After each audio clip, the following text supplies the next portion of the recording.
Study MTC চ্যানেলে তোমাদের স্বাগত জানিয়ে আজকের আলোচনা শুরু করছি।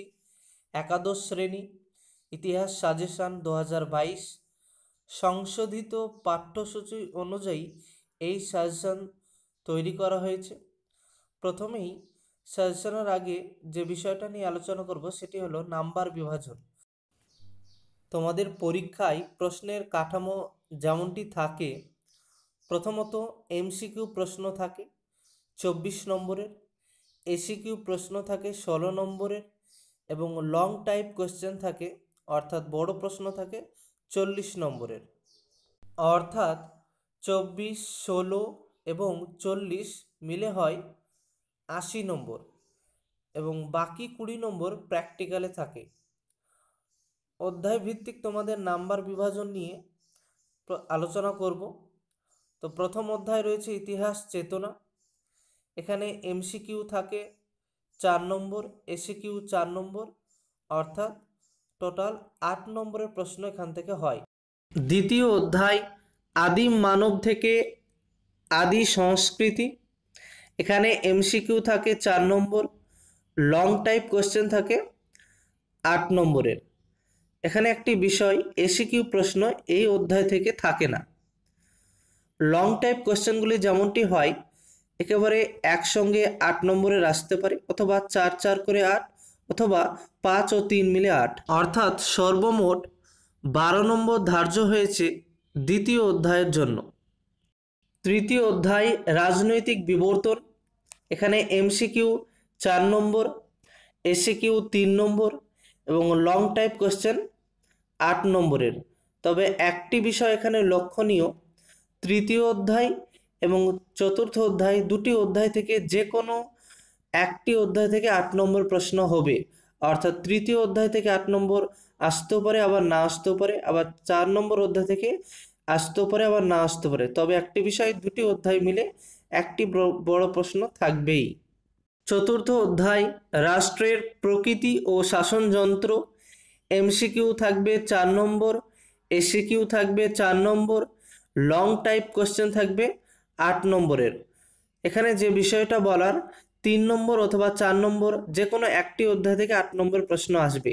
অর্থাৎ এই দুই অধ্যায় থেকে সর্বমোট 23 নম্বরের প্রশ্ন হবে। পঞ্চম অধ্যায় অর্থনীতির বিভিন্ন দিক। এমসিকিউ 4 নম্বর, এসিকিউ 3 নম্বর, লং টাইপ কোশ্চেন থাকবে 16 নম্বরের।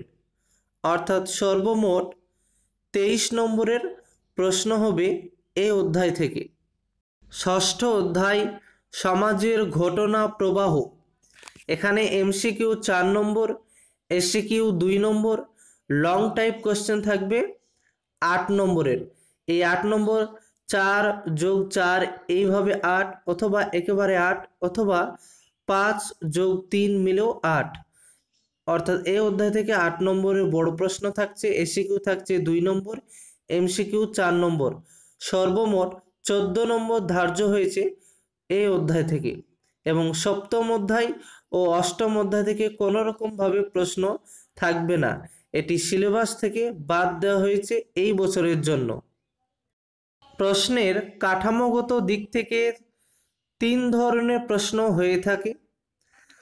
প্রথমে যেভাবে থাকে, সবকটি প্রশ্নের উত্তর দাও, এমসিকিউ প্রশ্ন 24 নম্বরের থাকে। 2 নম্বরে থাকে এক কথায় উত্তর দাও, এখানে 16 নম্বরের প্রশ্ন থাকে। এবং 3 নম্বরে যেটা থাকে বড় প্রশ্ন, 8টি প্রশ্ন থাকে, যে কোনো 5টি প্রশ্নের উত্তর দিতে হয়, অর্থাৎ 5 8 40। মনে রাখবে এখানে নমুনা ভিত্তিক সাজেশন আলোচনা করা হয়েছে, তবে ছাত্রছাত্রীদের সুবিধার্থে গুরুত্বপূর্ণ প্রশ্নগুলিতে স্টার মার্ক দিয়ে চিহ্নিতকরণ করা হয়েছে। দ্বিতীয় অধ্যায় আদিম মানব থেকে আদি সংস্কৃতি। এই অধ্যায় থেকে যেসব প্রশ্নগুলি সিলেকশন করা হয়েছে, প্রথম প্রশ্ন, কিভাবে বিবর্তনের মধ্য দিয়ে আদিম মানুষ শিকারী খাদ্য সংগ্রাহক থেকে স্থায়ী বসবাসকারীতে পরিণত হয়। 2 নম্বর প্রশ্ন, প্রাচীন প্রস্তর যুগের মানুষের জীবনযাত্রার বিভিন্ন দিক সম্পর্কে আলোচনা করো। অথবা প্রাচীন প্রস্তর যুগের মূল বৈশিষ্ট্যগুলি কী ছিল। 3 নম্বর প্রশ্ন, মধ্যপ্রস্তর যুগের মূল বৈশিষ্ট্যগুলি কী ছিল, অথবা মধ্যপ্রস্তর যুগের শিল্প বৈশিষ্ট্যগুলি কী ছিল, অথবা মধ্যপ্রস্তর যুগের মানুষের জীবনযাত্রা সম্পর্কে সংক্ষিপ্ত আলোচনা করো, অথবা নবপ্রস্তর যুগের মানুষের জীবনযাত্রার পরিচয় দাও এবং এই যুগের গুরুত্ব কী। 5 নম্বর প্রশ্ন, মেহেরগড় সভ্যতার পরিচয় দাও। 6 নম্বর প্রশ্ন, সিন্ধু সভ্যতাকে কেন হরপ্পা সভ্যতা বলা হয়, এই সভ্যতার মানুষের সামাজিক ও অর্থনৈতিক জীবনের বর্ণনা দাও। অথবা হরপ্পা সভ্যতার নগর পরিকল্পনা বর্ণনা দাও, এই সভ্যতার পতন কেন হয়। 7 নম্বর প্রশ্ন, 4টি নদীকেন্দ্রিক সভ্যতার নাম লেখো, এই সভ্যতাগুলি নদী তীরবর্তী অঞ্চলে গড়ে উঠেছিল কেন। 8 নম্বর প্রশ্ন, হরপ্পা সভ্যতা ও সুমেরীয় সভ্যতার নগর জীবনের তুলনামূলক আলোচনা করো। 9 নম্বর প্রশ্ন, মিশরীয়রা কেন পিরামিড তৈরি করত, মিশরের বিখ্যাত একটি পিরামিডের বর্ণনা দাও। 10 নম্বর প্রশ্ন, প্রাচীন মিশরীয় সংস্কৃতির অগ্রগতির পরিচয় দাও, অথবা প্রাচীন মিশরের সাংস্কৃতিক সাফল্য বিচার করো, অথবা মিশরীয় সভ্যতার শিল্প সংস্কৃতির মূল্যায়ন করো। 11 নম্বর প্রশ্ন, মিশরকে নীল নদের দান বলা হয় কেন, প্রাচীন মিশরের বিভিন্ন শিল্প ও ব্যবসা বাণিজ্যের অগ্রগতি সম্পর্কে সংক্ষেপে আলোচনা করো। এবার তৃতীয় অধ্যায়, রাজনৈতিক বিবর্তন। রাজনৈতিক বিবর্তন এই টপিকের ভিত্তিতে যেসব প্রশ্নগুলি বাছাই করা হয়েছে। প্রথম প্রশ্ন, পলিশের বা নগর রাষ্ট্রের বৈশিষ্ট্য, উদ্ভব ও পতনের কারণ আলোচনা করো। রোমান ও গুপ্ত সাম্রাজ্যের বিস্তার নীতির তুলনামূলক আলোচনা করো, অথবা রোমান ও গুপ্ত সাম্রাজ্যের সাদৃশ্য ও বৈসাদৃশ্য আলোচনা করো। 3 নম্বর প্রশ্ন, এথেন্সে গণতন্ত্রের ভিত্তি কিভাবে প্রতিষ্ঠিত হয়, গ্রিক পলিশগুলির পতন কেন হয়। পরবর্তী প্রশ্ন, প্রাচীন রোম ও প্রাচীন ভারতের দাস প্রথা তুলনামূলক আলোচনা করো।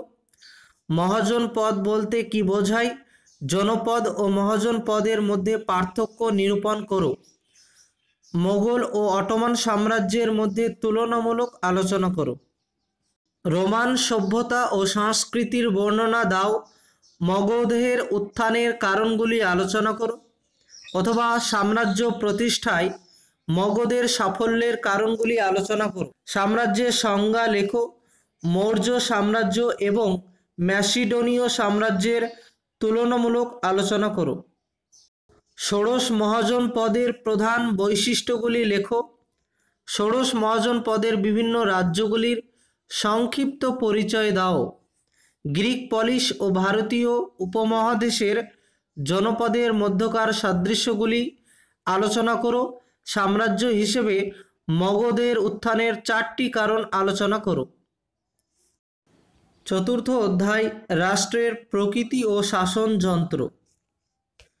এই অধ্যায়ের প্রথম প্রশ্ন, কৌটিল্য অর্থশাস্ত্রে ও জিয়াউদ্দিন বারনির ফতোয়াই জাহানদারিতে রাজতন্ত্র ও কূটনীতি সম্বন্ধে ধারণা কী ছিল, অথবা জিয়াউদ্দিন বারনি বর্ণিত সুলতানি যুগের নরপতিত্বের আদর্শ কী ছিল, দিল্লি সুলতানি শাসন কি ধর্মাশ্রয়ী ছিল, অথবা দিল্লির সুলতানি কি ধর্মাশ্রিত পুরোহিততান্ত্রিক রাষ্ট্র ছিল আলোচনা করো, অথবা দিল্লি সুলতানির রাষ্ট্র ব্যবস্থার স্বরূপ বিশ্লেষণ করো, অথবা জিয়াউদ্দিন বারনির লেখা 2টি গ্রন্থের নাম লেখো।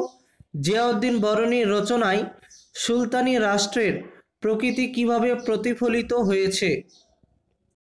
2 নম্বর প্রশ্ন, সংক্ষেপে লেখো নতুন রাজতন্ত্র ও টমাস ক্রমওয়েলের অবদান, অথবা টমাস ক্রমওয়েল ও ইংল্যান্ডের নব্য রাজতন্ত্র সম্পর্কে আলোচনা করো।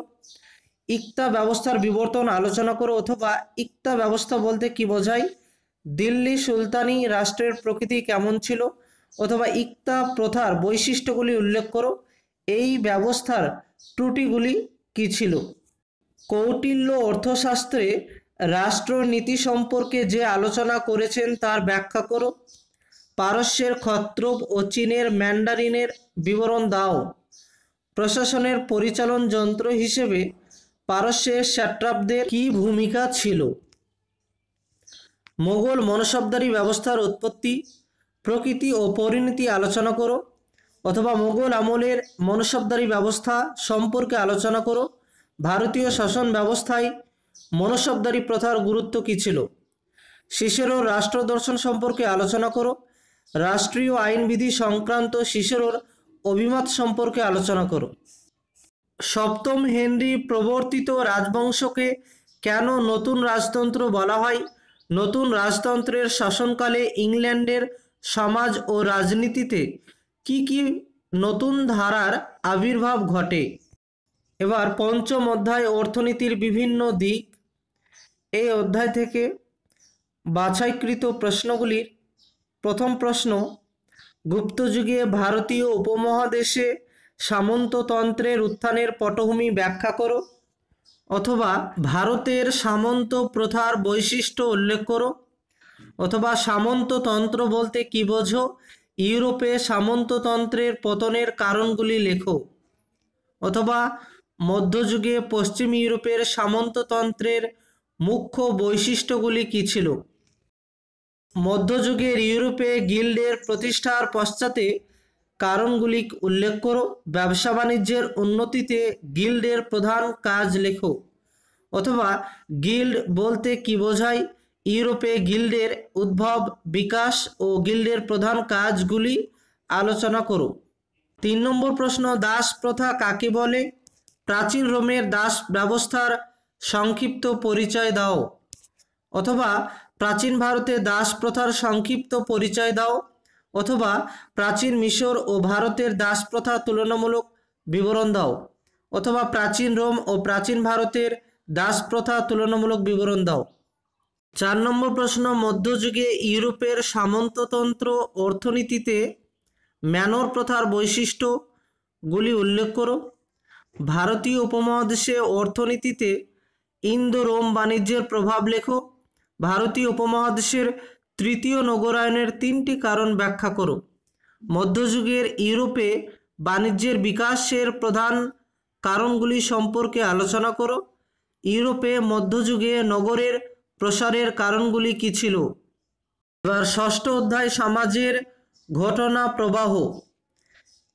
এই অধ্যায়ের প্রথম প্রশ্ন, প্রাচীন ভারতে বর্ণ ও জাতি প্রথা সম্পর্কে বিশদভাবে আলোচনা করো, অথবা বর্ণ প্রথার বৈশিষ্ট্য কী, বর্ণ জাতি ধারণার মধ্যে পার্থক্য নিরূপণ করো, অথবা প্রাচীন ভারতে বর্ণ জাতির প্রথার বিবর্তন সম্পর্কে আলোচনা করো। পরবর্তী প্রশ্ন, রাজপুত জাতির উৎপত্তি এবং ভারতের জাতীয় জীবনে তাদের অবদানের কথা উল্লেখ করো। প্রাচীন ভারতে নারীর সামাজিক অবস্থানের উপর একটি প্রবন্ধ রচনা করো। প্রাচীন ভারতে নারী শিক্ষার বর্ণনা দাও।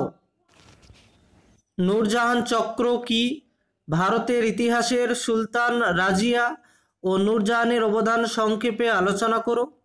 প্রাচীন মিশরে ক্লিওপেট্রার পরিচয় ও কার্যাবলী সম্পর্কে আলোচনা করো, অথবা প্রাচীন মিশরের নেফারতিতি ও ক্লিওপেট্রার কার্যাবলীর পরিচয় দাও। রানী দুর্গাবতীর পরিচয় ও কার্যাবলী আলোচনা করো। রাজপুত জাতির উদ্ভবে অগ্নিকুল তত্ত্বের প্রয়োগ কিভাবে করা হয়ে থাকে। প্রাচীন ভারতীয় সমাজে নারীর বিবাহ রীতি সম্পর্কে আলোচনা করো।